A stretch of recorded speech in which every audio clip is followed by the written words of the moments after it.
Ya porque cancelan el video por derechos de autor. Hola familia, ¿cómo están? Bienvenidos una vez más a mi canal. Dale like desde ya y suscríbete si conoces esa canción. Esa canción es emblemática del 2008. Imagínense que escuchas canciones depresivas porque no te sientes como al 100 y después te quieran golpear y te quieran bullear y te quieran romper la madre nomás porque estás escuchando un género de música que a ti te gusta, pero nadie puede saber que te gusta esa música. O sea, escuchas esa música, pero igual vas y buleas a la persona que también la escucha. Imagínense. Fue una época dura, fue una época en la que muchos de nosotros queríamos expresarnos de alguna forma, queríamos encajar en algún grupo. Siempre había grupos diferentes en la secundaria. Ya en la prepa bajó como que el movimiento emo, pero siempre en la secundaria y bueno, en la prepa también. Había como que grupitos, ¿no? Estaban los emos, estaban los metaleros, estaban los puncosos, estaban los reggaetoneros, los cheros, todos, ¿no? Diferentes géneros. Y tú querías encajar en alguna de estas subculturas, se podría decir. Y fue muy interesante ver cómo las personas se malinformaban sobre esa cultura emo y se imaginaban cosas como que solamente el movimiento emo se basaba en el suicidio o en una mente suicida o en hacerse daño, en cortarse, pero el movimiento emo era mucho, mucho más que eso.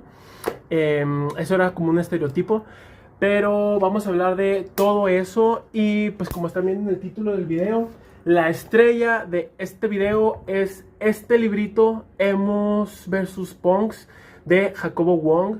Que esto no va a ser un resumen del libro, tampoco quiero contarles todo para que ustedes lo compren, ustedes lo lean, pero quiero sí decir mi opinión sobre el libro. Ya lo terminé, me tomó como 2 meses leerlo, pero pues, es un pinche libro bastante corto.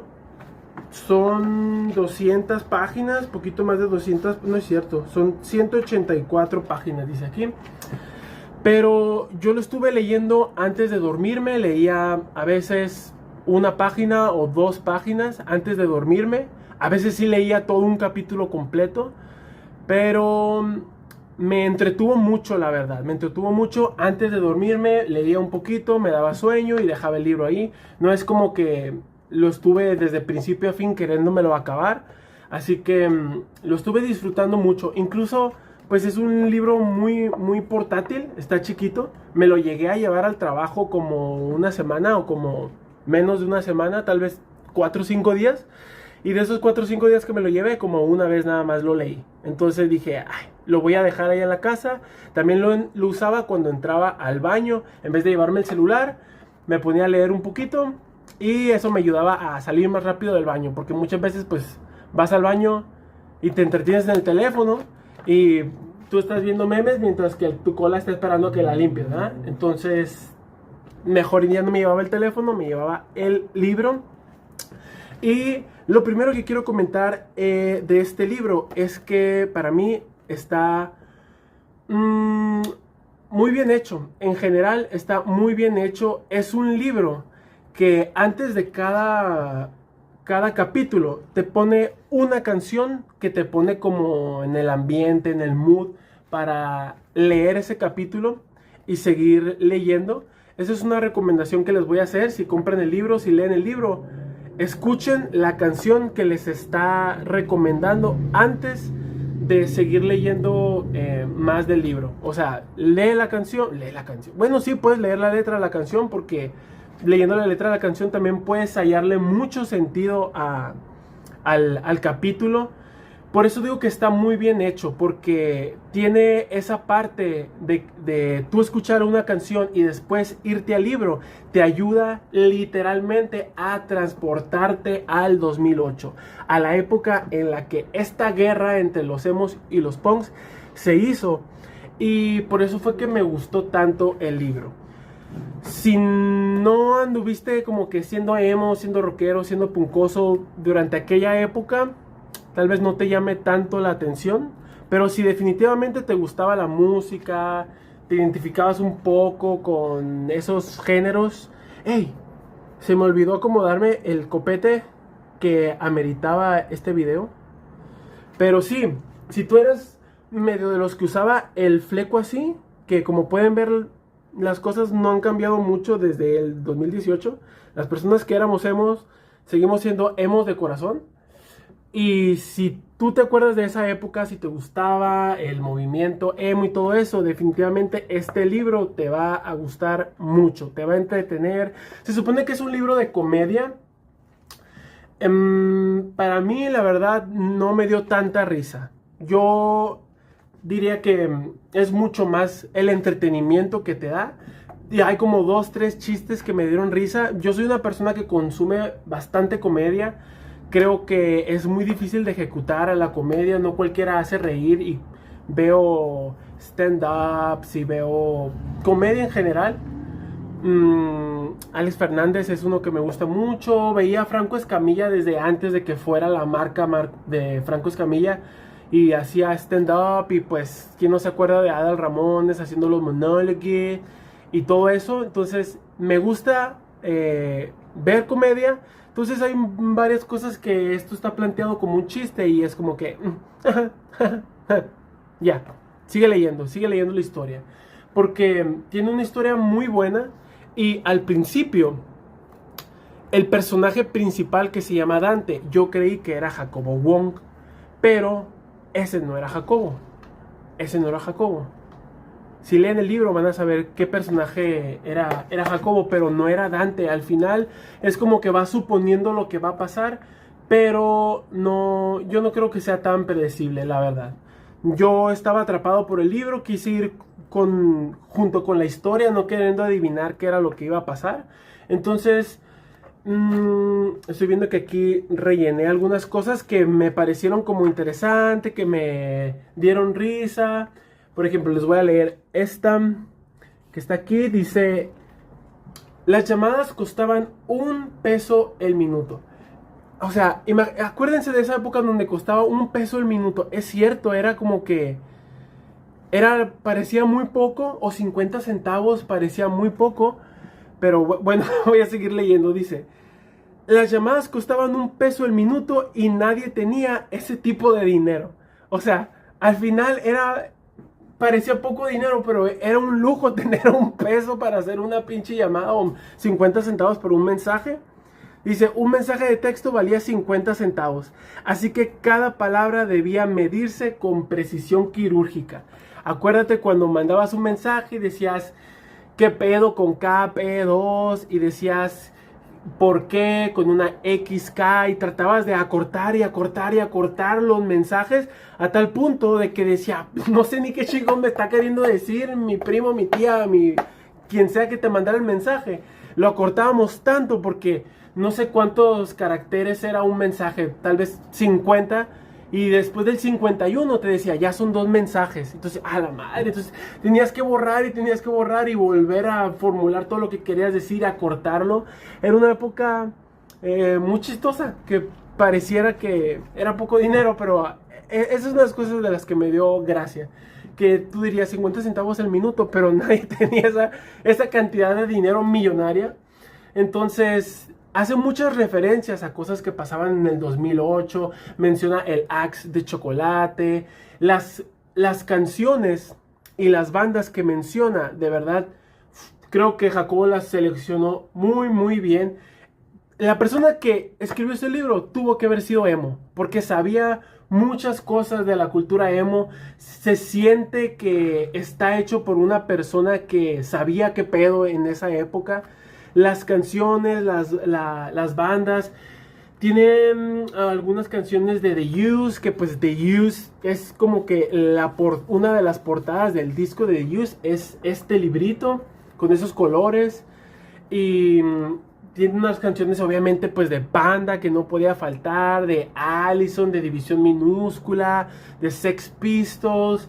En esa época mucho se basaba de qué tan original eras, o cómo podríamos decir, es que había una palabra que era poser.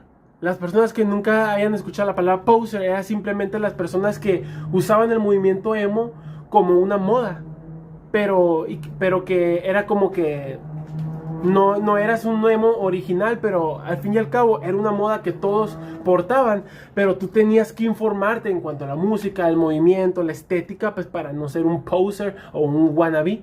Entonces, las canciones están muy bien seleccionadas, como les digo. En esa época, pues conocí otras bandas como Flyleaf, On The Road, Blink-182 y Green Day, que esas últimas dos son como que más punk, pero los emos también escuchaban punk, y los punks también escuchaban música emo, pero eran emos de closet. Entonces criticaban los punks a los emos porque decían que le estaban robando los estilos. Está copiando nuestros estilos. ¿Se acuerdan del vato de cabello chino que estaba en la pelea de allá en el DF?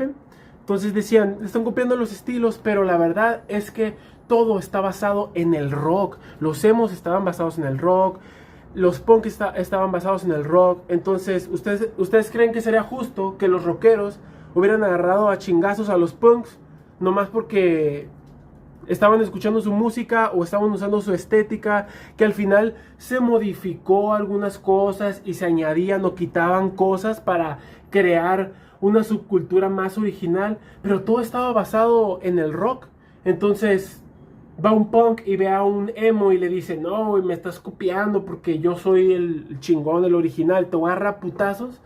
Era algo muy estúpido, era algo muy injusto. Fue una época muy difícil. La adolescencia siendo emo, la verdad, fue bastante difícil. Cállate los hocico, Bernie. Y me acuerdo una vez que mi mamá... Bernie, cállate. Mi mamá recibió un correo electrónico en aquella época que se recibían correos electrónicos que eran cadenas y te contaban historias. Recuerdo la historia de una muchacha que tuvo un accidente automovilístico y que se incendió y todo, como el 80 o 90% de su cuerpo se quemó. Entonces era algo como reflexivo. Había otras cadenas, me acuerdo una cadena de David Copperfield que se supone que adivinaba la carta en la que estuvieras pensando. Había otros de chistes, como pues algo para que te hiciera reír, pero existían esas cadenas de correo electrónico. Y una vez a mi mamá le llegó una cadena sobre los emos y me llamó a la computadora y me dice, ven, quiero que veas esto conmigo. Yo tenía como 15 años, ya había entrado a CEDART ahí, al Centro de Educación Artística, que es una preparatoria de artes que está en Hermosillo. Entonces todavía no me dejaba crecer tanto el cabello, ni usaba ropa negra a diario, pero ella, yo creo que se estaba dando cuenta que como que estaba cambiando mi estética o lo que sea. Entonces ella me dice, ven, quiero que veas este correo electrónico. El correo electrónico te explicaba qué era un emo, de dónde venía el emo, cómo se vestían, todo eso. Y entre muchas de las mentiras que venía en ese correo electrónico, decía, hacía como que una pregunta y le dabas enter y después te daba la respuesta. Y en una de esas preguntas decía, ¿en quién está basado la cultura emo? ¿O quién fue el pionero o el creador del movimiento emo? Como que en quién se basa la cultura emo. Y le dabas enter y decía, la cultura emo está basada o está inspirada en Adolfo Hitler. Y te ponían una imagen de Hitler que tenía un copete largo así como emo, pero Hitler no se peinaba así. Pero en esa imagen lo habían adaptado como que emo. Entonces era mucha información falsa, eran muchas mentiras que se decían de los emos. Hasta muchos creían que sí estaba basado en los nazis, en Hitler. Entonces criticaban y juzgaban a las personas que nos gustaba vestir de negro y nos ponían el copete. Me acuerdo también que te ponían unas fotos súper explícitas de brazos así todos cortados con pedazos de carne cayéndose, que muy probablemente eran personas que habían intentado suicidio, y decían, esto es de Ray William Jensen, que vive en Washington y wherever en Estados Unidos, y te inventaban una historia y te ponían unos brazos de una persona que decía que era un emo que se estaba cortando. Entonces, en eso se basaba juzgar y criticar a los emos en aquella época. Era que si se sabía de que un emo se mató o se suicidó o se cortó, decían, ok, eso se basa en los emos, como si fuera algo que disfrutaran los emos o que les gustaba estar sufriendo, y eso era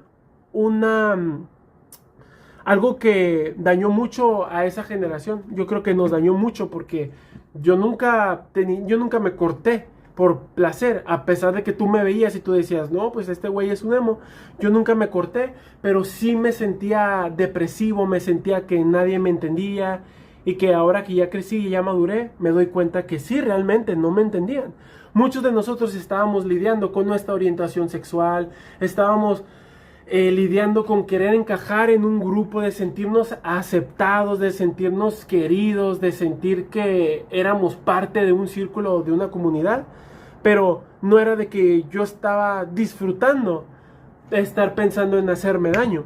Y hay otra frase por aquí que también puse con un marcatextos. Aquí está, se los voy a leer. Dice: hubo casos reales y dolorosos de personas que no supieron cómo manejar la tristeza y decidieron acabar con todo. Era la parte más oscura de una tribu que, en el fondo, solo quería sentir, cantar, abrazarse entre desconocidos y encontrar un lugar en el mundo. Pero los medios no lo entendieron así. Solo veían los casos extremos y con eso bastó para estigmatizar a toda una generación. Esas personas, los punks, muchos de ellos también estaban lidiando con su orientación sexual. Había muchos punks que eran gays, pero optaban por ser homofóbicos y humillar a los que se veían más afeminados, más delicados, porque estaban luchando contra su orientación sexual también. Y no quiero decir con esto que todos los que eran punks eran gays, o que todos los que eran gays, todos los que eran emos también eran gays. No, pues también había gente transexual que estaba batallando con su transición, y muchos de ellos pues sí, muy probablemente decidieron suscribirse de esta vida, pero muchas personas también hipócritas, que son transfóbicas, usan números y estadísticas diciendo, mira, las personas trans cometen suicidio la mayoría de las veces, tanto porcentaje de personas se suicidan. Entonces tú al transicionar te enfermas mentalmente y terminas muriéndote.